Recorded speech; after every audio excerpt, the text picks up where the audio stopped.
दोस्तों, आमलकी एकादशी के दिन चुपचाप गाय को खिला दें। ये एक छोटी सी चीज। उससे पहले दोस्तों जान लेते हैं आमलकी एकादशी के बारे में। सूर्य जब एक राशि से दूसरी राशि में प्रवेश करते हैं तो ज्योतिष में इस घटना को राशि परिवर्तन या किस्मत चमकाने वाली घटना कहते हैं। हर महीने एकादशी का पर्व आता है, लेकिन फाल्गुन महीने में आने वाली आमलकी एकादशी सबसे ज्यादा महत्वपूर्ण होती है। इस दिन सूर्य धनु राशि के निकलकर कुंभ राशि में प्रवेश करता है। आइए जानते हैं साल 2024 में आमलकी एकादशी कब है। स्नान दान मुहूर्त महत्व। साल 2024 में आमल्लक एकादशी 20 मार्च 2024 को मनाई जाएगी। इस दिन पवित्र नदी में स्नान के बाद सूर्य पूजा करने वालों को आरोग्य, धन, सुख, समृद्धि और अक्षय पुण्य की प्राप्ति होती है। कहते हैं इस दिन गुड़न्न वस्त्र, काला तिल आदि का दान करने वालों को मोक्ष की प्राप्ति होती है। विजय एकादशी से धरती पर अच्छे दिनों की शुरुआत मानी जाती है। सूर्य के उत्तरायण से देवताओं के दिन का आरंभ होता है। धार्मिक मान्यताओं के अनुसार एकादशी के दिन स्वर्ग का दरवाजा खुल जाता है, इसलिए इस दिन किया गया दान पुण्य अन्य दिनों में किए गए दान पुण्य से अधिक फलदायी होता है। वास्तव में 20 मार्च एकादशी के दिन अगर आप यह उपाय कर लेते हो तो यकीनन आप पर मां लक्ष्मी की कृपा होगी और आप धनवान बन जाओगे। आप धनवान ना बने तो मुझे बताना दोस्तों, बस जो उपाय आपको बताया जाए वह उपाय कर लेना। चलिए जानते हैं एकादशी के दिन चुपचाप गाय को खिला दें। यह एक छोटी सी चीज, रोड़पति भी होंगे, करोड़पति मिलेंगे, सभी संकट और कष्टों से मुक्ति, मृत्युदंड, पितृदोष तुरंत होगा खत्म, पूरे साल आपके भरे रहेंगे, अन्न धन के भंडार यूं कहें कि आपकी साथ पुश्ते तक करेंगे, रुपयों पैसों पर राज, दोस्तों साथ पीढ़ियों तक बैंक बैलेंस बढ़ता चला जाएगा। सभी भी दुख दर्द संकट कष्ट है वह दूर हो जाएंगे और सभी सुख आपके कदमों में आ जाएंगे। सभी सुख आपके कदम चूमेगी। यदि आप यह एक छोटी और खास चीज चुपचाप गाय को खिला देते हैं तो तत्काल गरीबी आपके जीवन से खत्म हो जाएगी। यूं कहे व्यक्ति रंग से राजा बन जाता है और 33 कोटि देवी देवताओं को धारण करने वाली गौ माता की भी कृपा व्यक्ति पर आजीवन बरसती है। व्यक्ति के घर में कभी भी अनंत धन वस्त्र कमी नहीं होती है। धन के भंडार व्यक्ति के घर में भरे रहते हैं। व्यक्ति के जीवन से तत्काल गरीबी खत्म हो जाती है। तो दोस्तों, कौन कौन से वे गाय से जुड़े खास और महत्वपूर्ण उपाय हैं जिन्हें यदि आप एकादशी के दिन कर लेते हैं तो दोस्तों यकीन मानिए आपके घर में अन्न धन के भंडार सदैव भरे रहेंगे। जो भी जीवन के दुख दर्द संकट कष्ट है वह सभी दूर हो जाएंगे। इस वीडियो में हम आपको उसी एक खास और महत्वपूर्ण चीज के बारे में बताएंगे, क्योंकि आपको एकादशी के दिन गाय को जरूर खिलानी है। तो दोस्तों, अपने फायदे के लिए पूरा वीडियो देखना। यदि आज की इस वीडियो को अपने बीच बीच में से देखा, काट काट कर देखा, तो यकीन मानिए जीवन में आपको कभी सफलता हासिल भी नहीं होगी, क्योंकि इस वीडियो में आपको कुछ ऐसे उपाय गाय से जुड़े बताने वाले हैं जिन्हें करने से आपके जीवन के जो भी दुख दर्द संकट है या कामयाबी होने में कोई बाधाएं आ रही, सभी से छुटकारा मिलने वाला है। यूं कहे कि आपके जीवन में अपार धन सुख संपत्ति की प्राप्ति हो जाएगी। कभी भी धन से संबंधित परेशानी नहीं रहेगी। आर्थिक स्थिति आपकी प्रबल हो जाएगी। धन प्राप्ति के योग्य बन जाएंगे और जीवन में सदैव अनंत धन के भंडार आपके घर में भरे रहेंगे। अनंत धन वस्त्र कभी कमी नहीं होगी आपके घर में। तो दोस्तों, आज का वीडियो पूरा देखकर जाना। यदि आप चाहते हैं आप और आपके परिवार पर सदैव गौ माता की कृपा से, आपके पितरों की कृपा से, देवी देवताओं की कृपा से, तो दोस्तों वीडियो को पूरा देखकर जाना। बहुत ही फायदेमंद वीडियो है। पूरे 300 सालों के बाद ऐसे दुर्लभ संयोग है, तो पूरा वीडियो देखकर जाना। यदि आप लाभ हासिल करना चाहते हैं और 7 पीढ़ियों तक कभी कोई किसी तरह की कमी ना हो, यह फल चाहते हैं, तो वीडियो को पूरा देखकर जाना। बहुत ही लाभप्रद वीडियो है आपके लिए। दोस्तों, वीडियो को आगे शुरू करें उससे पहले आपसे रिक्वेस्ट करते हैं कि इस वीडियो को लाइक कर चैनल को सब्सक्राइब कर देना और कमेंट बॉक्स में सच्चे दिल से जय गौ माता जरूर लिख देना, जिससे माता की कृपा आपके और आपके परिवार के ऊपर सदैव बरसती रहे। और ज्यादा से ज्यादा वीडियो को शेयर जरूर करना ताकि और लोग भी इस वीडियो के माध्यम से लाभ हासिल कर सके। इन उपायों को करने से अपने जीवन में सदैव धन सुख संपत्ति की प्राप्ति कर सके तो शेयर करना ना भूले इस वीडियो को, जिससे और लोगों का भी भला हो। आपको बता दें, इस दिन तीर्थ स्नान करना बहुत ही फलदायी समझा गया है। यदि कहीं तीर्थ स्थान पर पवित्र नदी में स्नान करना संभव ना हो तो आप क्या करें, घर पर ही नहाने वाले पानी में गंगा जल की कुछ बूंदें डालकर स्नान कर लें। और साथ ही साथ यदि आप स्नान आदि से निवृत्त हो जाएं, सर्वप्रथम तो अपने घर के पूजा स्थान को साफ कर वहां पूजा पाठ करें। आप और पितरों के निमित्त तर्पण पिंडदान तो आपसे बने अन्न धन वस्त्र दान जरूर करें। और इस एकादशी के दिन दान करने से सभी मनोकामनाएं पूर्ण हो जाती हैं। एकादशी के दिन विशेषकर पूर्वजों की पूजन के लिए बहुत ही शुभ फलदायी समझा गया है। मकर संक्रांति के दिन पिंडदान करने से पूर्वजों की आत्मा को शांति मिलती है और उनको मोक्ष मिलता है। और आपको बता दें, इस बार जो इस दिन पितृपूजा के साथ साथ हनुमान जी मंगल देवता और भगवान शिव की भी पूजा जरूर करनी चाहिए। आपको बता दें कि इस दिन यदि आप हनुमान जी और मंगल देवता भगवान शिव की पूजा करते हैं तो मंगल का ग्रह जनित दोष भी दूर हो जाता है। व्यक्ति के जीवन में धन सुख संपत्ति की प्राप्ति हो जाती है, समस्त मनोकामना व्यक्ति की पूर्ण हो जाती है। और दोस्तों, साथ ही साथ अब बात करें आपको उस दिन, मतलब यह जो एकादशी के दिन है, इस दिन आपको एक उपाय तो जरूर करना है।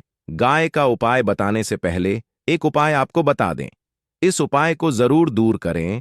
क्या करें कि शाम के समय पीपल के पेड़ के नीचे आपको सरसों का चौमुखी दीपक, आटे का दीपक बनाना है। चौमुखी, उसमें आपको कलावे की बाती लगाकर सरसों के तेल का दीपक जला देना है और बीच में 2 साबुत फूल वाले लौंग भी डाल दें। फिर देखिए कैसे चमत्कार आपके जीवन में होता है। शाम के समय जलाकर उसे छोड़े मनोकामना मांगकर। दोस्तों, 11 दिनों के अंदर आपकी वह मनोकामना पूर्ण ना हो जाए तो हमें बता देना। बहुत ही प्रभावशाली उपाय बताया मैंने आपको, बहुत ही दुर्लभ से दुर्लभ है। इस बार नए वर्ष के उपाय को जरूर करें। यह उपाय जो है बहुत ही आपको लाभ देगा। और अब बात करें गाय से जुड़े कौन कौन से उपाय आपको इस दिन, मतलब गाय से जुड़े उपाय जिन्हें करने से व्यक्ति को 7 पीढ़ियों तक बैंक बैलेंस की कमी नहीं होती, दुख दर्द संकट कष्ट दूर हो जाते हैं और सभी सुख व्यक्ति के कदमों में आ जाते हैं। कदम चूमती है सभी सुख और घर में धन के भंडार सदैव भरे रहते हैं, कोई कमी नहीं होती किसी तरह। कौन कौन से उपाय ध्यान से सुनना, जिस तरह बताएं उसी तरह इन उपायों को आपको करना है। तो चलिए शुरू करते हैं। कौन कौन से गाय से जुड़े उपाय हैं? प्रभावशाली चमत्कारिक उपाय है जो कि आपकी किस्मत को चमका देंगे। एकादशी से आपको लाभ शुरू करते हैं। दोस्तों, सनातन परंपरा में गाय गंगा और गायत्री का बहुत ज्यादा धार्मिक महत्व है। मान्यता है कि गौ माता के शरीर पर 3 कोटि देवी देवताओं का वास होता है। गौ माता की पूजा करने वाले जातक पर इन सभी देवी देवताओं की कृपा बरसती है। गौ सेवा से न सिर्फ इस जन्म के बल्कि पूर्व के भी दोष दूर हो जाते हैं। गाय से हासिल पंचगव्य का उपयोग जरूर शामिल करें, क्योंकि पंचम गव्य के बिना कोई भी पूजा पाठ और हवन सफल नहीं होता। या दोस्तों, गौ कृपा पाने के लिए प्रतिदिन, सप्ताह अथवा महीने में परिवार समेत एक बार गौशाला जाने का नियम जरूर बनाएं और वहां गायों को हरा चारा जरूर खिलाएं।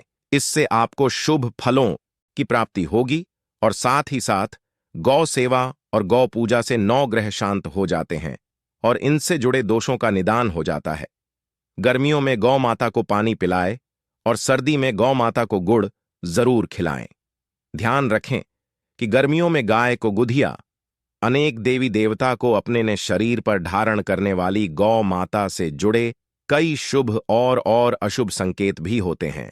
मसलन गाय का दूध दूहते समय यदि गाय ठोकर मार दें और सारा दूध बिखर जाए तो अब शगुन होता है। यदि कोई यात्रा पर निकल रहा हो और गाय अपने बछड़े को दूध पिलाती सामने आ जाए तो निश्चित रूप से जिस यात्रा के लिए आप निकले हैं वह यात्रा आप जरूर ही सफल होगी और वह जिसके लिए आप निकले हैं वह जरूर ही पूर्ण होगा। यात्रा पर जाते समय बाईं ओर गाय की आवाज आना और रात्रि में गाय की हंकार करना भी शुभ होता है। दोस्तों, साथ ही साथ गाय के साथ आप भूल कर भी दुराचार ना करें, अन्यथा मिलता है घोर पाप और जीवन भर की परेशानियां बनी रहती हैं। जी हां दोस्तों, गाय को राष्ट्रीय पशु बनाए जाने और इन्हें मौलिक अधिकार दिए जाने की बात हो रही है तो सवाल उठता है गाय संस्कृति का अहम हिस्सा है। तब भी गाय के साथ लोग खराब व्यवहार कैसे कर लेते हैं। गाय दर दर भटकती रहती है। भरपेट इन्हें चारा तक लोग नहीं देते। गाय जब तक दूध देती रहती है तो उनकी सेवा होती है, और जैसे ही दूध देना बंद कर देती है तो लोग इन्हें उनकी किस्मत पर छोड़ देते हैं, सड़कों पर और गलियों में भटकने के लिए। ऐसे में गोवंश जीवों को कोई डंडे मारता है तो कोई पानी डाल देता है, कभी वाहनों की चपेट में आ जाती है तो कभी बीमार होकर बेचारी यह गाय दम तोड़ देती है। ऐसे में जरूरत है इन बातों को जानने की। गाय को लेकर शास्त्रों में क्या कहा गया है, गाय के साथ आपको कैसा व्यवहार करना चाहिए। दोस्तों, गाय को कभी भी मारना पीटना नहीं चाहिए। शास्त्रों में गाय को माता का दर्जा दिया गया है। गाय को मारने वाला माता को मारने पीटने वाले के समान पाप का भागीदार समझा जाता है। नरक लोक में वर्षों तक कष्ट भोगना पड़ता है। अगले जन्म पशु योनि में मिलता है। कथा है कि गौतम मुनि ने गलती से गाय को डा मार दिया था, जिससे गाय की मृत्यु हो गई थी, और इस पाप से मुक्ति के लिए इन्हें वर्षों तक तपस्या करनी पड़ी। भगवान श्री कृष्ण जी ने बैल स्वरूप में आए वृद्धाश्रम का वध कर दिया था, जिससे मुक्ति के लिए भगवान श्री कृष्ण को संपूर्ण तीर्थों को एक कुंड में बुलाना पड़ा, और इस कुंड में स्नान से वह पाप मुक्त हो गए थे। दोस्तों, साथ ही साथ पानी पी रही गाय को भगाते हैं। वे घोर पाप के भागी बनकर नरक भोगते हैं, ऐसा पुराणों में बताया गया है। जबकि जो लोग गाय के लिए प्याऊ और चार बनवाते वह महाभाग्यवान होते हैं।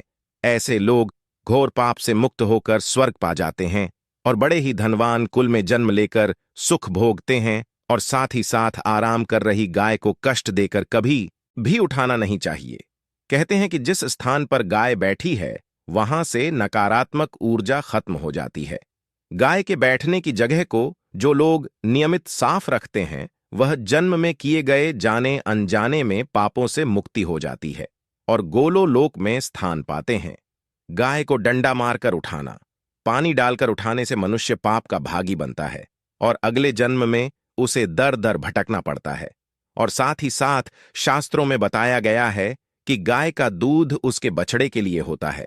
गाय के बछड़े से बचा हुआ दूध ही मनुष्य को लेना चाहिए, परंतु कुछ लोग एक बार गाय को दूध लेने बाद फिर से बछड़े के लिए बचा हुआ दूध भी धो लेते हैं। ऐसा करना घोर पाप कहाँ जाता है। ऐसे दूध को धोने वाला और ग्रहण करने वाला दोनों ही पाप के भागी बन जाते हैं। दोस्तों, साथ ही साथ शास्त्रों में कहा गया है कि गोवंश मतलब गाय और बैल के पीठ पर नहीं बैठना चाहिए। इनकी पीठ पर बैठने से महापाप लगता है। ऐसे लोगों को नरक की यातना भोगनी पड़ती है।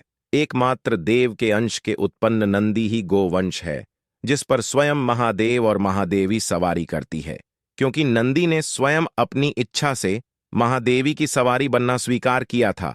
और साथ ही साथ शास्त्रों में गाय के दान को बहुत ही महत्व दिया गया है, परंतु ऐसी गाय का दान कभी नहीं करना चाहिए जो बूढ़ी और बीमार हो। कठोपनिषद में नचिकेता की कथा भी इस संदर्भ में है कि जिस नचिकेता ने पिता द्वारा बूढ़ी गाय को दान करने पर आपत्ति जताई थी, दूध देने वाली और बछड़े सहित जो लोग का दान करते हैं वह महान पुण्य को हासिल करके स्वर्ग में स्थान पाते हैं।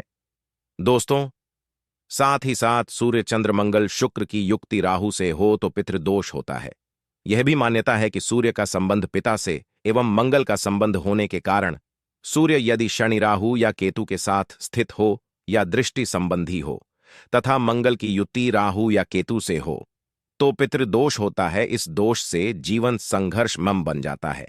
यदि पितृदोष हो तो गाय को प्रतिदिन या किसी भी एकादशी को या किसी पूर्णिमा के दिन, अमावस्या या किसी भी खास दिन पर रोटी गुड़ चारा खिलाने से पितृदोष खत्म जाता है। साथ ही साथ गाय की पीठ पर जो कूबड़ बना होता है वह बृहस्पति गुरु है। अतः जन्म पत्री में यदि बृहस्पति अपनी नीच राशि मकर में हो या अशुभ शिवलिंग में जा रहे हों और सामने से गौ माता आती हुई दिखाई दे तो गौ माता को अपनी दाहिनी ओर से जाने देना चाहिए। आपकी यात्रा जरूर ही सफल होगी और जिस घर में गाय होती है उसमें वास्तु दोष स्वतः ही खत्म हो जाता है। और साथ ही साथ आपको बता दें कि गाय को आप भी रोटी बनाएं, प्रतिदिन ताज़ी रोटी ही बनाएं। गाय को अगर आपने रोटी बनाई है तो कोशिश करें कि उस रोटी को आप तुरंत ही गाय को दे दें। अगर आप उस रोटी को रख दें और उस रोटी को अगले दिन देंगे तो वह रोटी बांसी मानी जाएगी। गाय को कभी भी बांसी रोटी ना दें। इससे घर में नकारात्मक ऊर्जा वास करती है और जो भी काम आपके बनने वाले होंगे वह काम भी आपके बिल्कुल भी नहीं बनेंगे। इससे आपके घर में हमेशा दर्द देवता का वास रहेगा और आप जिस भी काम को करेंगे उस काम में आपको हमेशा असफलता ही हाथ लगेगी। इसलिए कोशिश करें गाय को रोजाना ताजी रोटी बनाकर खिलाएं और रोटी को बिल्कुल ना रखें। बासी रोटी गाय को ना दें और साथ ही साथ सड़ी गली चीजें गाय को नहीं खिलानी चाहिए। घर में कोई फल है, कोई सब्जी है, सड़ जाए तो लोग क्या करते हैं, गाय को देते हैं। नहीं, ऐसा नहीं करना चाहिए। ऐसा करने से यदि आप गाय को खिलाते हैं तो आप पाप के भागी बन जाते हैं। आप बिल्कुल सड़ी गली चीजें गाय को ना खिलाएं और साथ ही साथ एकादशी पर आटे की 11 लोहियां बनाकर उनके ऊपर हल्दी लगाएं। इसके बाद गाय को खिलाएं। हर एक लोही को खिलाते समय गाय के सिंघवाल।